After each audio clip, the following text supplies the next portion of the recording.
Hi everyone, it's Stephanie again, and you are tuned into the review of Married at First Sight, Season 6, Episode 14.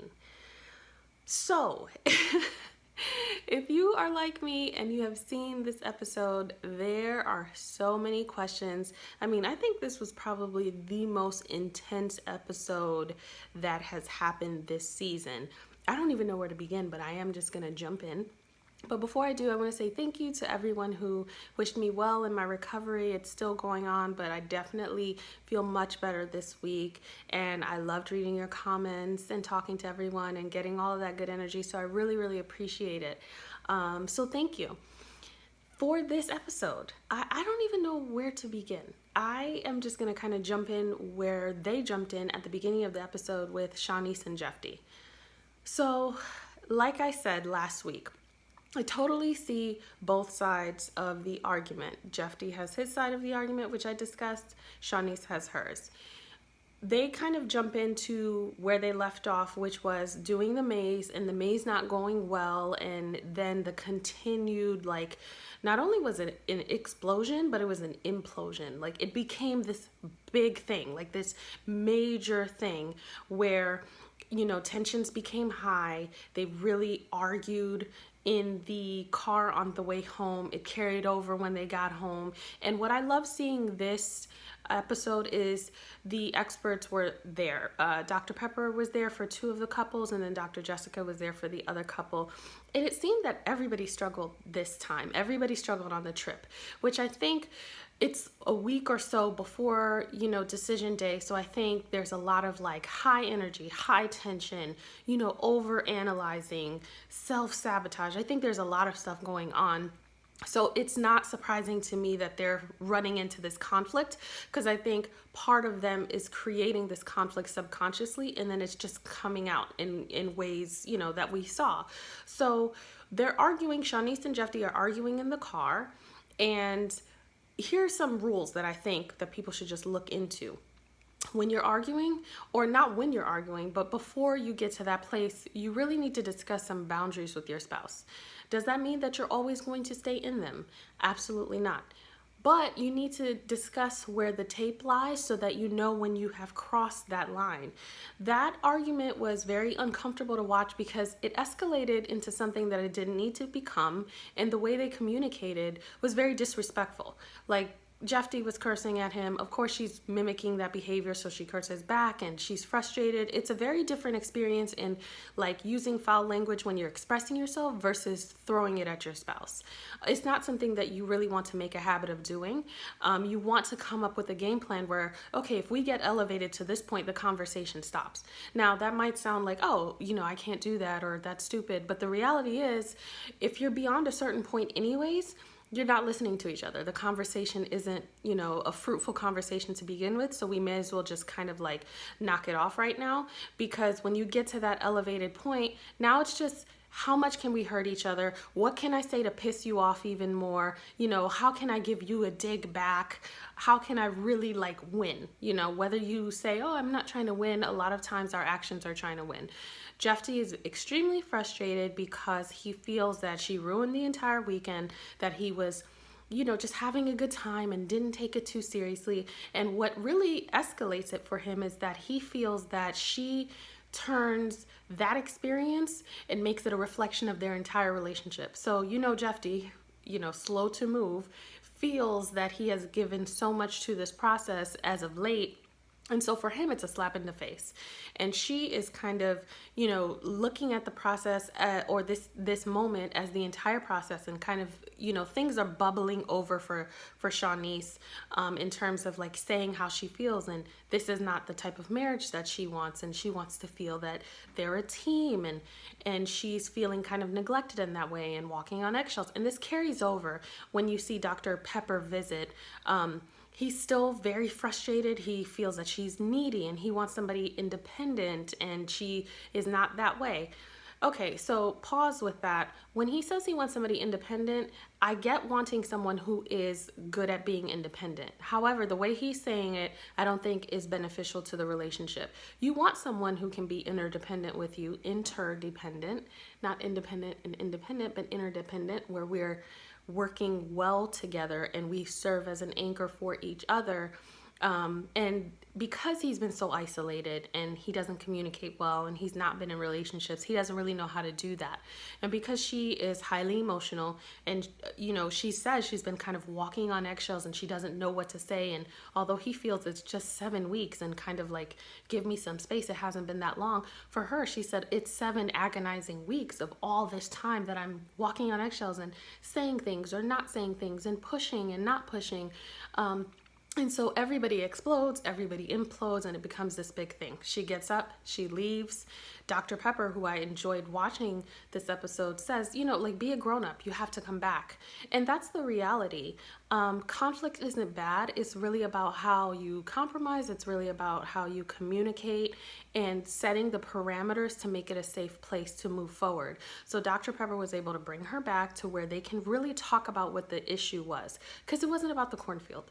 And is it ever about the cornfield? No, it's never really what it's presented as. What it's presented as is often the straw that broke the camel's back, or it's often very reflective of kind of like the entire picture. And so we take that moment and we make it much larger. And she was able to show them how it's not about that. And what I love seeing is they did have a turnaround moment where Jephte is like, you know what? I haven't been giving this much, because he blurts out in the car in anger, I don't trust you. It's only been 7 weeks. That's why I don't tell you what's going on. Well, that's not fair to her. How's she supposed to go off of that if you are honest about saying, I'm not really giving 100% into this process? So he realizes that he needs to communicate. She realizes where she may have taken it too far. And I even said that last week. Like, she, looked at this activity as like the end all be all. And sometimes it's just not that serious. But they are in a very highly stressful experiment, and they're really trying to get to know each other and trying to make it work. And so everything is a thing.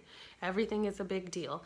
And so he was able to kind of see where he was wrong with that. She was able to see where it's not reflective of the entire thing. And she was also able to get some stuff off of her chest and really kind of let him know how she was feeling.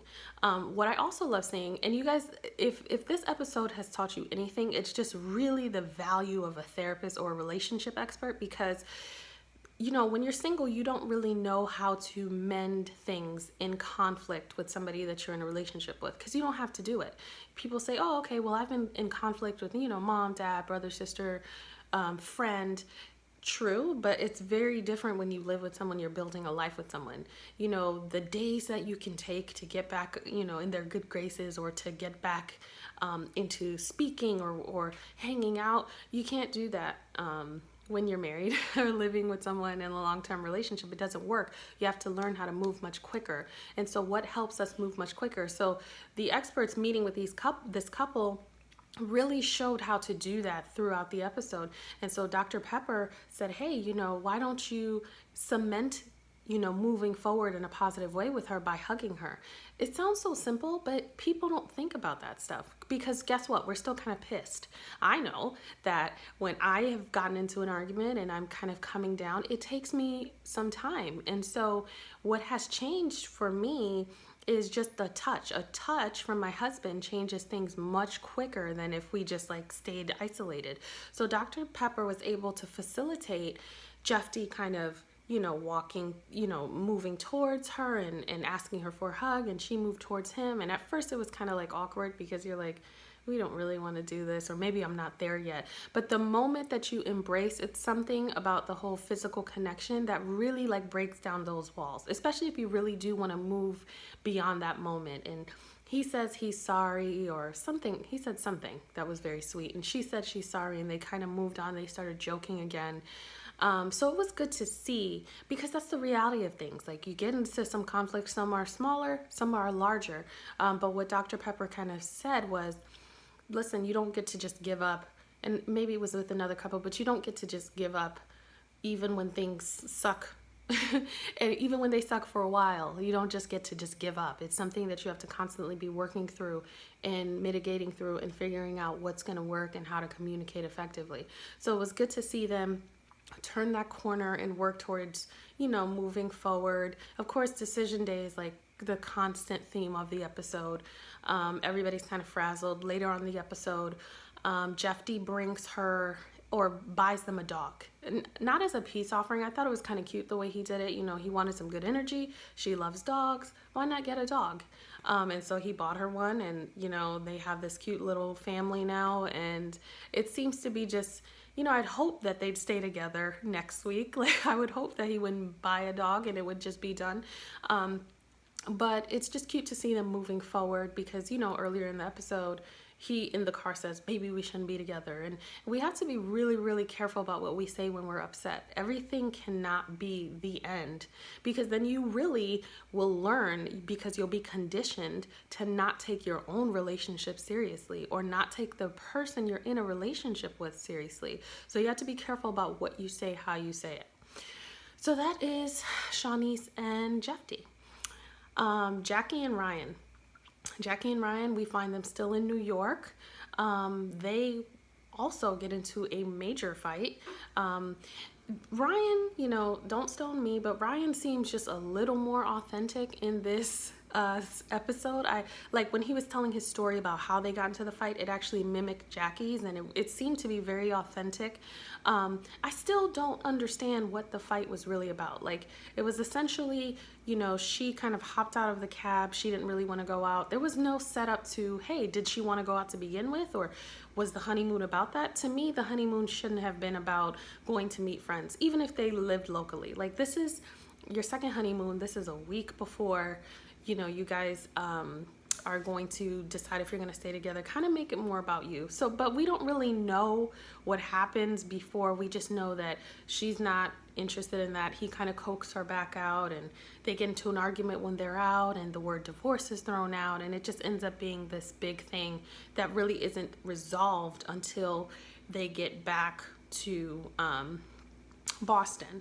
So I'm not really sure what happened in that sense. What I will say is, once again, be careful about what you say to throw out divorce. Now, I know it's probably easier for these couples to do that, but because they're new, but it also seems to be a recurring theme if it's a recurring theme. So even if you're not a new couple, but you always have one foot in and one foot out, or you threaten your spouse with that, shame on you. That's like, it should never be something that you say. Like, go for a walk, go into a room.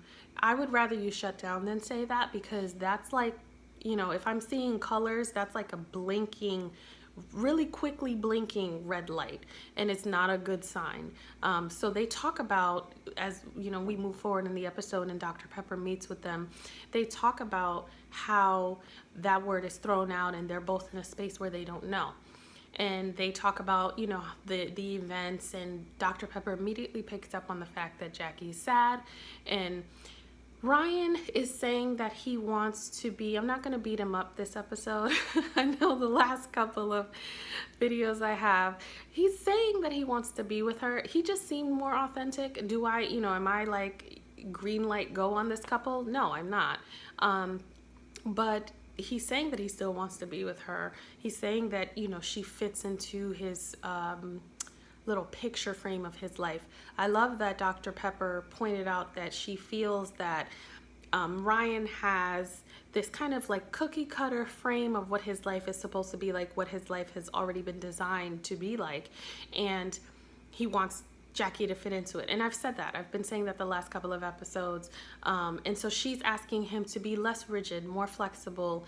And he seemed to be somewhat receptive. I mean, way more receptive than he has been to that feedback. I feel, you know, that Jackie is probably still living in somewhat of a fantasy, because I just don't necessarily think that she's seeing the opposition. But I think she's just really trying to see all the positive. I don't necessarily know how it's going to work out for the two of them, because there's just been so much disjointed stuff going on. And like I said, the vacation serves as like a distraction, you know. So up until most of the vacation, up until the very end, they had a really great time. So I'm not sure how things are going to develop with them. I don't necessarily see it working out if I based it on what I've been seeing. But if we're going to base it on just this episode, which I try to do, not always, but I try to do, this episode showed them being just a little more authentic, specifically Ryan. I don't know how long that will last, but specifically Ryan, and kind of talking to Dr. Pepper and really discussing, throwing out that ugly divorce word and kind of mimicking each other in a childlike way and saying, well, if you're not going to do it, I'm not going to do it. And it kind of just makes the relationship obsolete. So it's like, what do you want? Do you see this person working out? And they both right now are saying that they want each other in each other's lives. So we'll see coming up. Molly and John, oh my God. So this is the reason why I actually did the video tonight, because me and my husband sat down and I said, I'm not, I don't think I'm going to do it tonight, but it was so much going on that I literally put myself together so I could do this video for you guys, because it was insane. So we find them also in Orlando. Fast forward, to all the fun that they had. They get into this major blowout fight. What we're told is that John is saying they're at this, the cameras are gone and they're at this bar, and he's getting kind of one-word answers from Molly, and another guy sits next to her and asks her a question, and she's just like gone to the races and just having conversation. We don't know that to be true because it wasn't filmed, but I'm just gonna take a moment to be biased and just say it's probably true, because what we're seeing is a very huge disconnect with the way that Molly presents on camera and what she is showing in a relationship and what's happening in the relationship. On camera, everything's great. We get along so well. We love rugby. You name it. They love it. They do it together. But there's this huge hole, and we're all, because I read the comments, we're all trying to figure out what it is. And last week, if you remember, John said, she's very cold off camera, which I could see. And so this week, a recurring thing happens where he says, off camera, this is what's happening. And he recorded her because I think he's frustrated with the inability to reflect what's really going on. And think about it, guys. I don't even feel bad that he did that. I know some people probably thought that wasn't acceptable. I know Dr. Jessica didn't like it, but hello, y'all are being filmed anyways, so no need to be camera shy. And I think in this particular situation, it was warranted. In your regular relationship where you've known someone, I would never greenlight that. But here he is kind of like silently suffering. And I think we've all kind of known something's off, but we haven't been able to pick up on exactly what, because we can't see it. Here he is silently suffering and nobody knows, and everybody thinks she's this cookie cutter perfect girl, which we don't, but that's the way she presents. And she's saying these vile things to him about him being disgusting and kind of just putting him down and being very mean and kind of like making fun of his concern about her, and basically says that when he touches her, her skin crawls.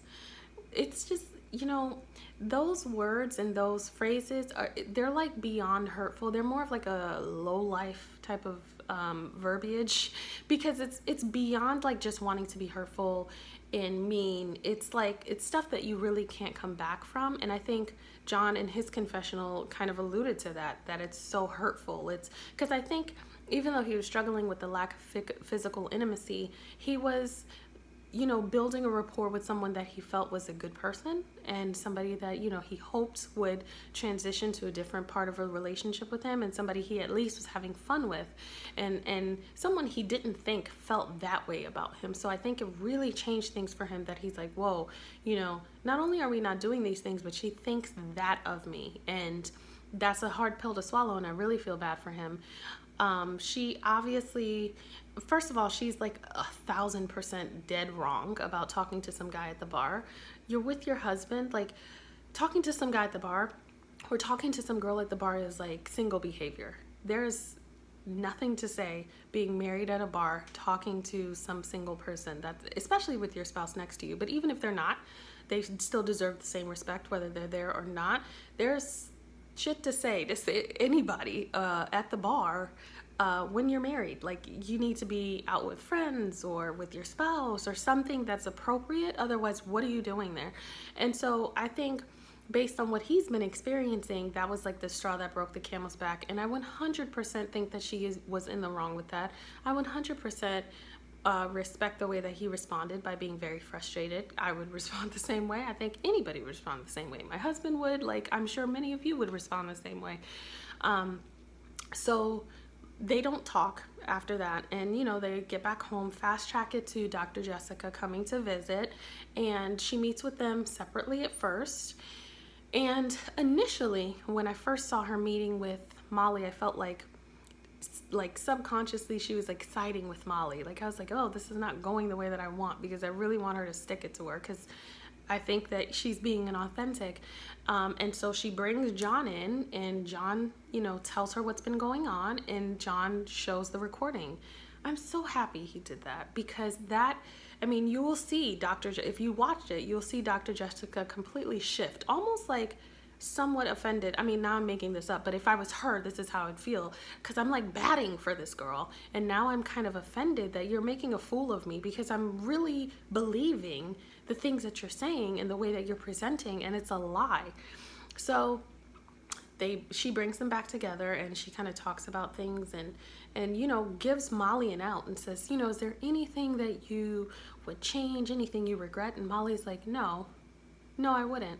So then Dr. Jessica's like, hey, let's roll the tape, and they play the tape, and Dr. Jessica goes in on her. Like, I literally was screaming with such excitement, because I was like so happy that somebody finally called her to the carpet. What's frustrating to see is that Molly doesn't even take accountability, because after she plays the tape, Dr. Jessica says, is there anything about that you feel, I don't remember, but along the lines of like, do you feel like something's wrong with what you just heard? And she had zero awareness, zero accountability. She turned it around, or tried to turn it around, and come from a victim standpoint, saying that she's upset that he would even do that. The fact that he feels like he needs to do that is the real problem. John wouldn't have done that if he didn't feel like he was kind of like a rat in a cage, like nowhere to go. So here, let me just show you guys a piece of what's really happening, because the cameras are off and you're not seeing it. And so she goes right into victim viewpoint. She points the finger at John. There's zero. This is where, like, for me, like, I'm over her. I'm like done with her. Like, John deserves better. I don't even want him to want her, which he doesn't, because there's no awareness. Like, at least like fake the drunk card and say, oh my God, I was so drunk. I don't even remember that, but I'm so ashamed of myself. I'm sorry.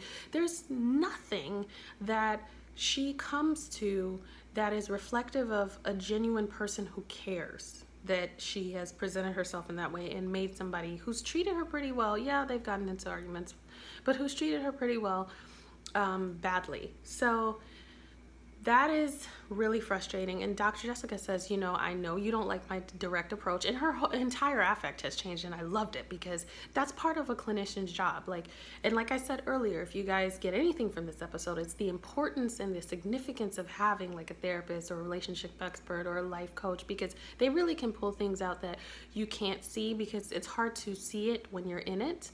And as much as we care about you guys as people, our job is to kind of like call you to the carpet and help you help yourself. It's not to like be besties and make you feel good. And so when she says, you may not like my approach, but I don't like your lies, like I was, oh my God, like, where are my fireworks? I was so excited about that, because finally somebody calls her out, and she can't handle that. She's shaking, she's saying she's so upset she's about to lose it, and somebody needs to de-escalate it. No, we're not turning this into the Molly show, where now it's about you. It's about you offending people, and now people have to de-escalate you because you're upset that you are being called out for being offensive. It's absolutely absurd. Dr. Jessica kind of says, where are you guys on the scale of 10 really committed to this marriage and 0, I'm ready to get out? Molly said 2, and John says 1. I really, I don't want them to be together. And I hate that I have to say that, because I'm such like a hopeful person, and I, you know, I want to see these things work out, because people want love, they want relationships, they want to build their life together, but it has to be with someone who at the very least respects you, beyond love, because sometimes love, it you know, bleeds into our emotions, and what our emotions can go from high to low, and they can be swayed by different circumstances and times of day, or hell, if we've eaten, I get hangry. You know, just love is like fickle, even if it's true, but it's fickle. But when you respect someone, there's certain places you're not going to go, certain things you won't say, certain things you won't do, and certain ways you won't treat them. And so at the minimum, a respectful relationship would be, you know, I could root for a respectful relationship, and I could hope love grows there, but love can't grow in a place where respect doesn't exist. And that's what's happening right now.